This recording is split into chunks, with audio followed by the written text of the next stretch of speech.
तर आता बातमी आहे शरद पवारांच्या राष्ट्रवादीतली। पवार गटाच्या बैठकीत पदाधिकाऱ्यांनी जयंत पाटलांना प्रदेशाध्यक्ष पदापासून बाजूला करण्याची मागणी केली आहे। त्यानंतर मला 8 दिवस द्या, मी पद सोडायला तयार असल्याचं जयंत पाटलांनी म्हटलंय। पाहूयात। 8 दिवस द्या, प्रदेशाध्यक्ष पद सोडायला तयार जयंत पाटील। वायबी चव्हाण सेंटरवर पवार गटाचे आमदार, खासदार, कार्यकर्त्यांची बैठक झाली। जयंत पाटलांची प्रदेशाध्यक्ष पदावरून बदली करा, पदाधिकाऱ्यांनी ही मागणी केली। या सर्वांचे आपण राजीनामे घ्या आणि नवीन रक्ताला, नवीन तरुणांना संधी द्या। अगदी फ्रंटलचे सगळे अध्यक्षपासून तर संपूर्ण प्रदेशाध्यक्षपासून सर्वांची नवीन निवड करा। शक्यतोवर सामान्य कार्यकर्त्याला भेटणारा मराठा समाजाव्यतिरिक्त तरुण कार्यकर्त्याला आपण संधी द्या।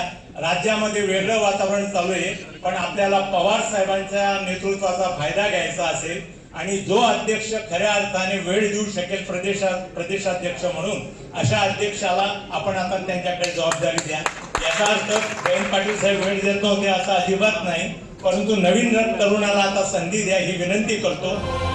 जयंत पाटील शरद पवारांच्या राष्ट्रवादीचं प्रदेशाध्यक्षपद 8 दिवसात सोडायला तयार।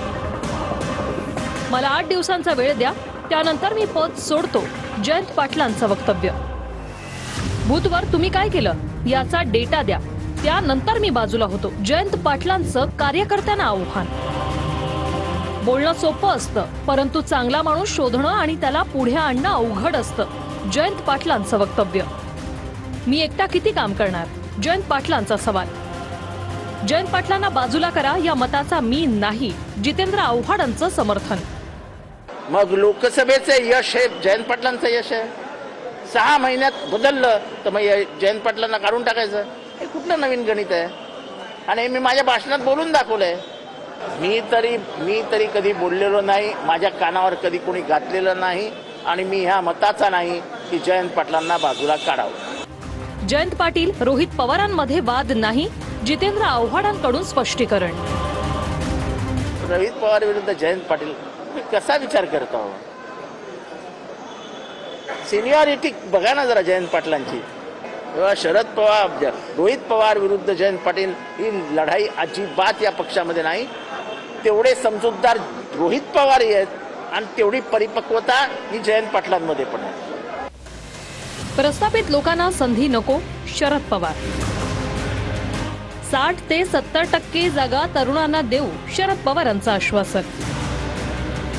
तरुणांना संधी देऊ, दुसरी फळी निर्माण करू, शरद पवारांचं वक्तव्य। संघटनेत कामासाठी 50% महिलांना संधी देणार, शरद पवार।